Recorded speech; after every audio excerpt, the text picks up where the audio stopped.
Thème oyo pendant moi mobimba tolobeli sur dis seulement aimons. Lobali loba moko kaka. Peto mon na Bible ebele nzamba lobaka liloba moko vie na bango échangea. Pe histoire a vie na bango échangea.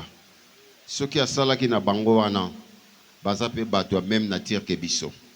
Pe na bango ngoto za ezana bato nzambe pe alobela bango esalama. Pe totalisaki ke nzamba lobaka alobi ke il parle tantôt d'une manière ou d'une autre. Alobaka na lolenge mokote, alobaka na balolenge ebele. Na balolenge alobaka pe na nzela ya liloba na ye. Na lolenge akoyoka ya moko na moko, moko akoloba ke lelo nzamba lobelinga. Nzamba visite nga message wana ezalaki ya ngai. Parfois ozelaka prophétie, mais chaque fois que l'église nzamba lobelaka yo. Amen. Mais lelo sous thème tozoloba ne tue pas ton Isaac. Kobomba Isaac na yote. Alléluia. Ça paraît un peu compliqué. Ne tue pas ton Isaac. Pourtant, Dieu avait demandé à Abraham de faire quoi? De sacrifier Isaac. Isaac était le fils quoi? Unique. Boyeba ke muto bazo benga fils unique, c'est quelqu'un oyo attention ya baboti baza mingi na muta fils unique. Amen. Mwana o so botalaka baboti nyos mwana na ya liboso. Boyebi tolobake bagata ka bango, n'est-ce pas? Ça veut dire ata o baluki boy cadeau romemele. Nyonso o mwana okolinga okosala parce que zo mwana ka paye loko musuezate. Et surtout na bato oyo baye ko bota na retard. Or Abraham aye ko bota te na âge ya bolenge, Bible elobi ke akomaki déjà na plus de 80 ans. Amen. Aye ko zwa mwana. Mais Dieu lui demande que Abraham, moi j'ai besoin de quoi? De sacrifices.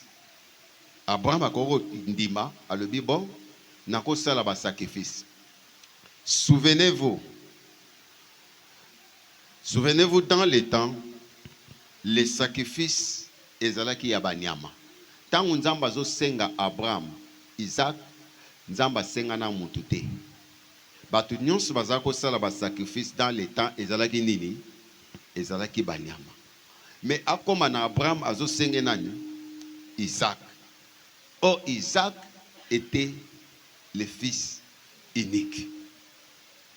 Notre question est de poser, est-ce que Dieu réellement azalaki na besoin de sacrifice ya makila? Alléluia. Depuis création ya mabele, Dieu n'a jamais demandé sacrifice ya makila. Même pour le pardon du péché, dans l'ancienne alliance, bazalaki ko salango na makila banini ya banyama. Mais boyeba malamu ke ba sacrifice nyonso mokili koki ko pesa koki ko sala ezali na pouvoir na puissance limitée. Amen. Voilà pourquoi à chaque fois mutazako péché, il faut aya sous na sacrifice sala nini? Aya ko pesa su nyama. Alléluia. Bokomona ke chaque fin de l'année bato bazoya na ba nyama po ba pesa ba sacrifice na bango. Dieu n'avait pas besoin de sacrifices humains. Alléluia. Ce qui nous a besoin de sacrifices ya batu. Toko kende to komi ndenge moko na banganga. Alléluia. Bango nde bazaka na sacrifice ya batu. Yo mona nganga pesi mutu moko libela pe akopesa lisusu te. Non. Nganga soki apesi ane o mutu. Ane o ezo ya kosala susu. Akopesa. Soki ba katelaki ya ko balopesa mibale na ane akopesa combien? Mibale. Soki bato basili suka ye moko azako pesa kosala nini? Ye moko pe akokende. Parce que sacrifice oyo ezana lisumu o ezali suye ezalaka éternel. Est-ce que je parle à quelqu'un? Mais maintenant Dieu demande Isaac. Et bazo kende na Isaac na nzela. Bakomi quelque part ayebisi bato bazako accompagner bango bino bo suka wapi awa. Azui Isaac na koni almet na mbeli basali nini babandi ko poussana. Et c'est là où Isaac a posé la question. Papa tozo ke ndeko sala sacrifice. Mais sacrifice auto que ça les a nyama eza wapi? Parce que moi n'a pas yebaki que sacrifice eza nini nyama. Il oubliait que c'était lui le sacrifice. Alléluia. Papa Nakotala, il a donné la réponse quoi? Ayebisi mwana. Dieu pourvoira. Alléluia. Nzamba kopé sa sacrifice. Il ne pouvait pas dire à l'enfant que yo mokondengo zawa no zanani bana o alelo akopota mbango pe akobele na kati ya zamba papa o azando ki alinga sani abomanga. Je dirais à l'église que Dieu n'avait pas besoin de cet sacrifice. Dieu avait seulement besoin de voir l'obéissance d'Abraham. Alléluia. Nzamba zalaki kana posa ya koyeba botosi. Vous savez, banda Adam et Ève. Ti na génération toza posa nzamba linga yeba ka botosi na biso vis-à-vis ya liloba na ye. Nzamba linga ka bato argumenté. Vous savez, Abraham était capable de dire à Dieu que Nzambe ka mwana moko pesinga na ucho tumba deja mbeka na ucho remercier yo o senga susu mwana o Nzamba modèle nini akokaki ko avancer par argument. Mais Abraham a dit quoi? Moi devant Dieu nazalaka na argumenté. Soki yanga Nzamba lobi na salaka nini na salaka. Alléluia. Vous savez, beaucoup des hommes de Dieu aujourd'hui ont récupéré cette histoire d'Isaac. Alléluia. Par ruse, na mayele mabe, ba komi ko sengela ba tumbongo ya Isaac. Oh frère, pesa enveloppe à Isaac. Ce qui m'a sengi enveloppe Isaac, yebisa ke Isaac ba pesa ki mbekate. Abraham azonga na Isaac. Ah na lobela mutu moka comprendre ngo lelo. Abraham abomaki Isaac te. Akendeki na Isaac. Mais azongaki pe na nani? Na Isaac. Yo peso bazo sengo enveloppe ya Isaac, yebisa bango kete na yaki na Isaac. Il faut na zonga Isaac parce que c'est Dieu qui pourvoit. Et si kana memaki Isaac oyanga, Nzamba suscité sacrifice ya malamu. Mais une autre révélation est cachée. Regardez. Isaac était le fils unique. Alléluia.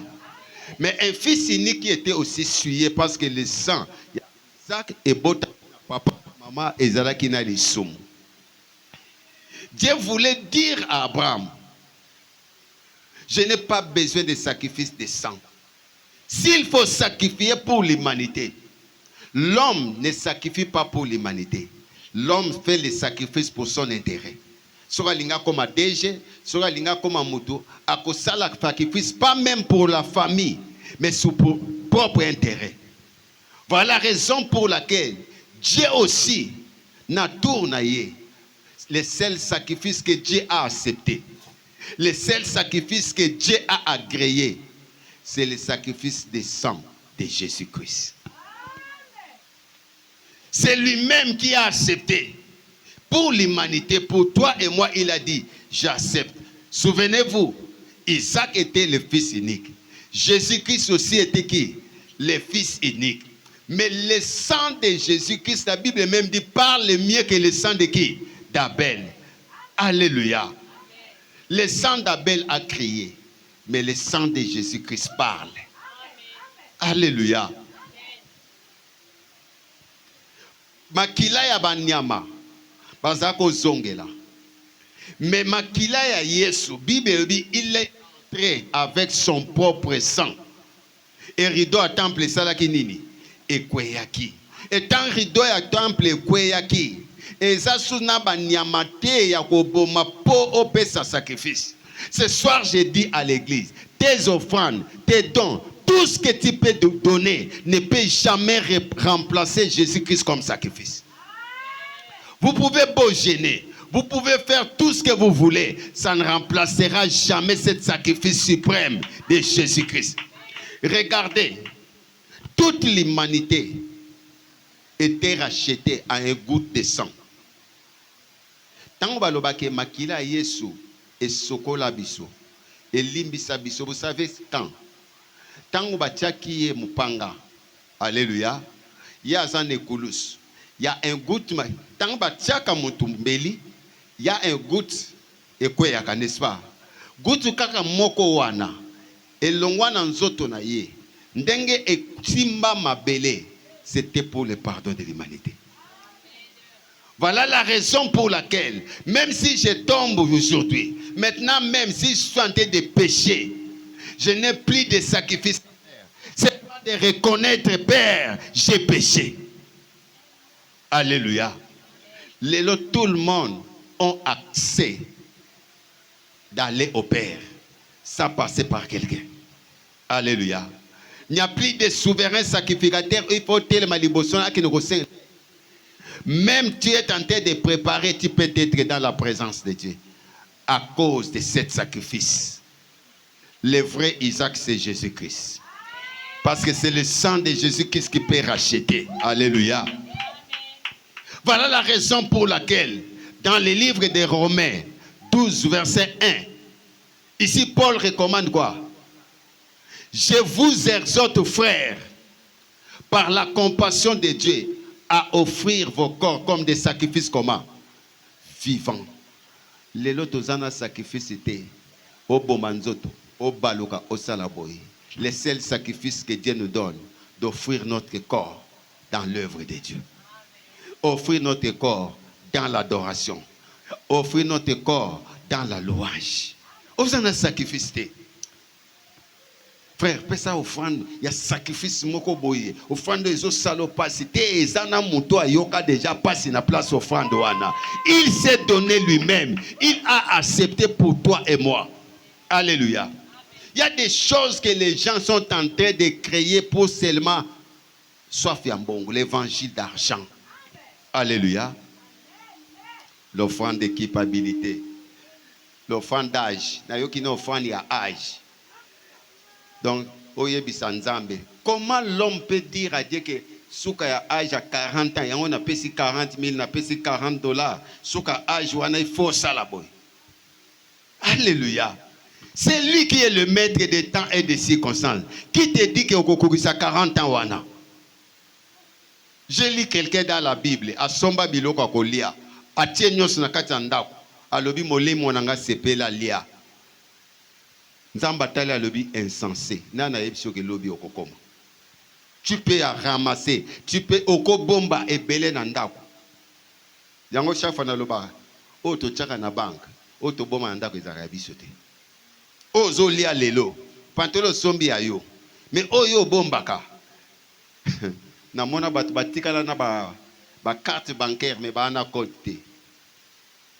Alléluia. Na bité sozo comprendre. Batike la bango ba carte bancaire ya ba visa yango so ezali mais code nango pe batike la bango te. Oya yo eza o moni o simbi mais o bombi eza yo te. Pour lobby eza la kaya yo te, lobby eza ya Nzambe. Alléluia. Le temps de bénédiction ne dépend pas de toi, dépend de Dieu. Ya yebi ngonga, ayebi tango. Il n'agit jamais en retard ni en avance. Alléluia. Mi batoko mona retard, yazo mona ketan ezanan. Mi so bato ba mona ki Lazare akofi. Ti azo bela mi so bate mona ki. Mi so bato pe to ta erazo ya. Alléluia. Tala kutu namba ya mi so pe sali nini? Ebimi. Mais tango atala ki Marthe na Marie lobi, ne t'ai-je pas dit, si tu crois, tu verras quoi? La gloire de Dieu. Parce qu'il savait que c'est moi la vie. Alléluia. Père, je sais que tu m'exauces. Mais si je fais cette prière à cause de l'incrédulité de ces gens ici. Vous savez, l'exploitation de l'homme dans l'église vient beaucoup par manque de connaissance de la parole du peuple de Dieu. Et deuxième chose, l'exploitation de l'homme dans l'église vient aussi parce que passe l'équipe, posa l'équipe, tous en a vitesse à cause. Alléluia. Alors, tu commis prêt à céder dans nyonso bakoloba. Bien aimé, c'est pour vous matin une tendance. Ba prier ça na kuna mutu msuba la ici atala moi. Bon, so otali moi ba otali ba oteli misayo. Oyebi ndenge no koyoka. Tant mutu atala moi ato kangi mis ba rayon soleil ça la ni. Et kotaka. Oteli mi obandi ko sala vertige, yo bandi ko mona ngo Saint-Esprit. Alléluia. Na keti ya kozwa. Na posa ya kozwa mbala moko ezo mema biso na biyoka yoka na bisala sala pe na kopesa o esengeli kopesa te. Alléluia. Alléluia. L'église doit comprendre. Dans la nouvelle alliance, la Bible dit seulement que chacun donne selon ce que son cœur a résolu. Un point, un trait. Alléluia. Nga kena quelque part côté avant matin ba benga pembeni mukolo église azep sangani. Papa, yo zamuta sika banda na $50. Okiti na boy. Okiti suka na bato 5. Nazako lo baté na vandika nie. Et à la fin je lui ai dit limbisanga na sala na iloko wana te. Soko ya ko sala ngo yo mokongana te ya yo ya ko sala makamno. Réponse na so ba yo ko kufa pauvre. Vous comprenez?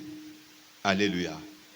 J'accepte natika la pauvre, mais nzamba komisanga riche. Alléluia. Alléluia. Il n'y a pas d'offrande de sacrifice. Le vrai sacrifice, c'est Jésus-Christ. Il s'est fait sacrifice à cause de toi et moi. Il n'y a pas d'offrande d'Isaac parce qu'Isaac est rentré. Ce qu'Isaac a zonga qui tembele na kati ya Bible pe ba koma bitumbo ezalaki na Sarah na Abraham. Tala ngana bimina mwana. Mwasi atika na ndako. Na azonga na ndako boye, mwasi kesho alibose ozani. Wapi Isaac? Oye sekete ndenge to kende ki wana nzambe na kende ki na ye nzambe mutasenga ki ngana sani. Na sacrifier sile. Sarah betelo maboko biyo yo karanzambe.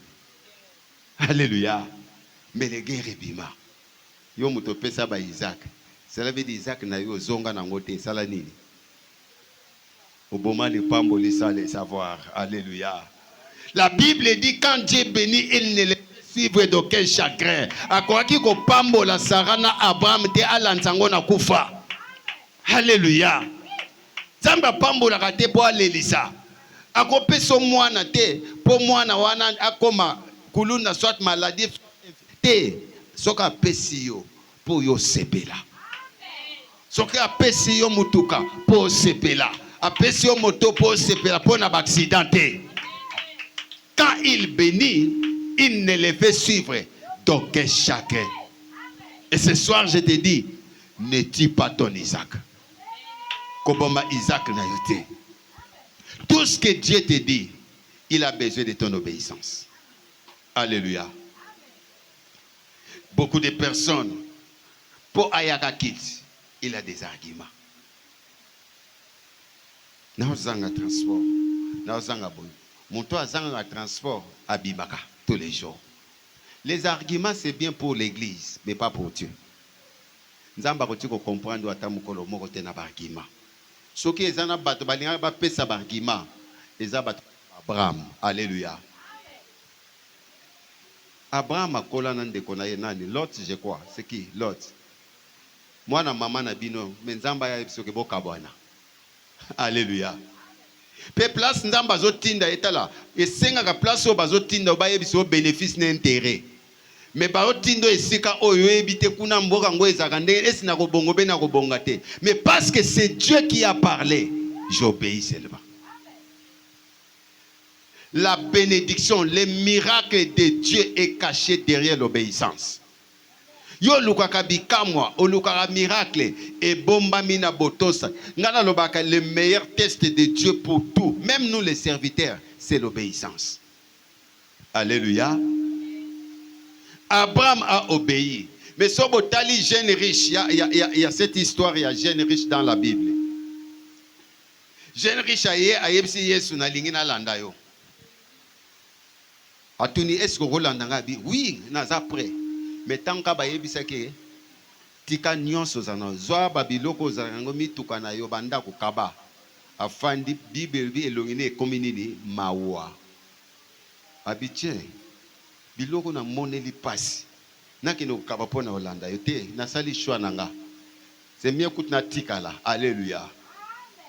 Pour suivre Jésus-Christ, il y a des choses qu'il faut abandonner dans la vie. Alléluia.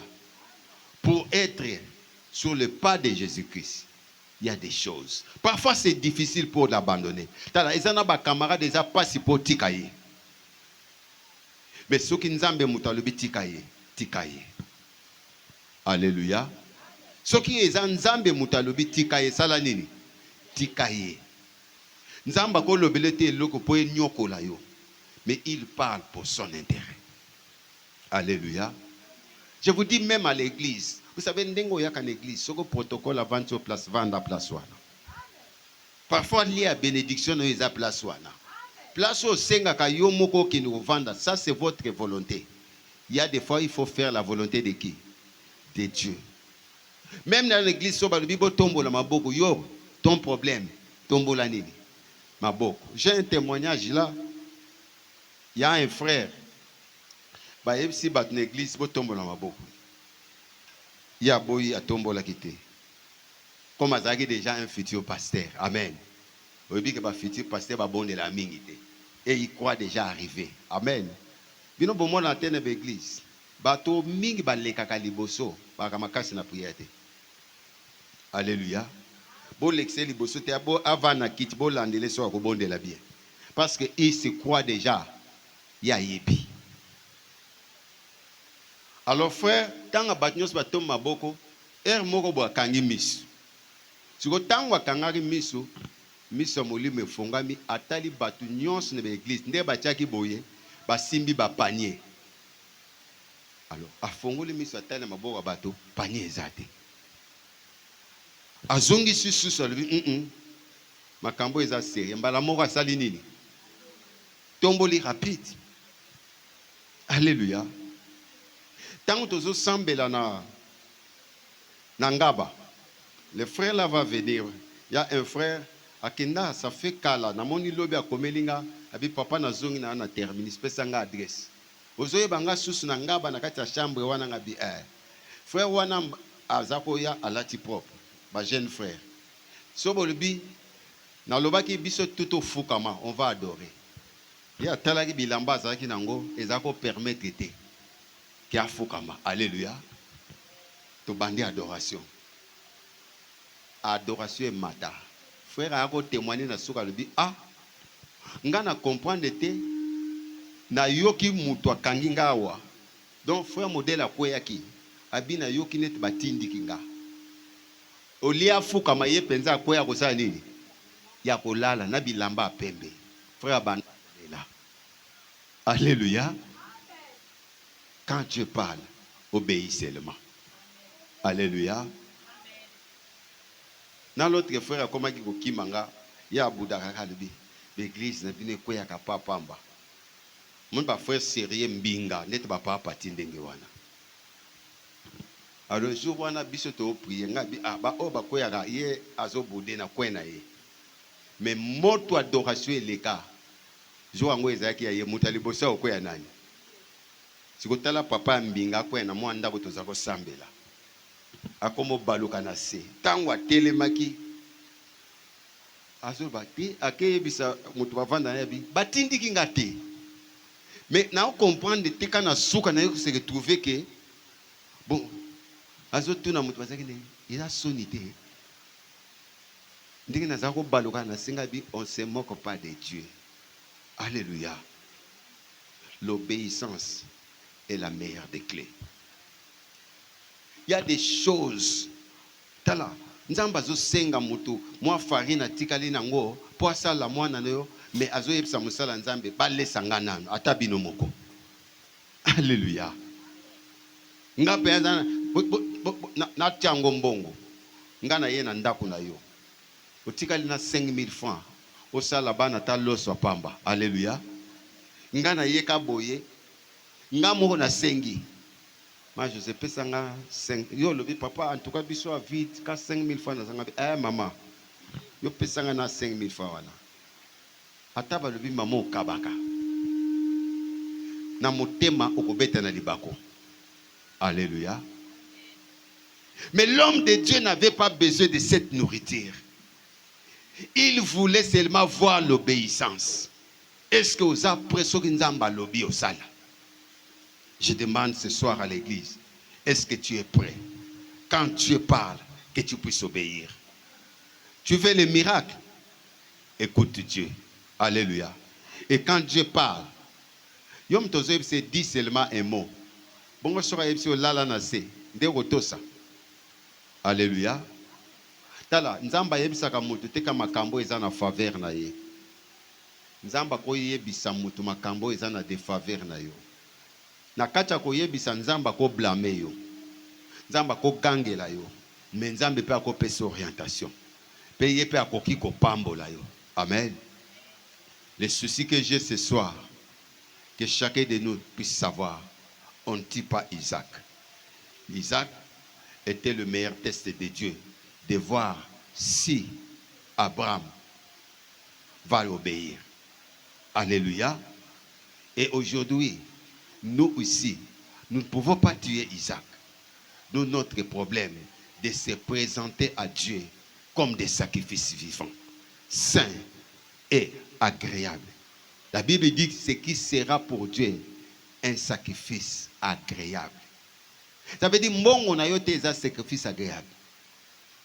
Alléluia. Mbongo ozotia na enveloppe te. Soki muta sengo Isaac wana tende muteko yo kopesa mwana. Alléluia.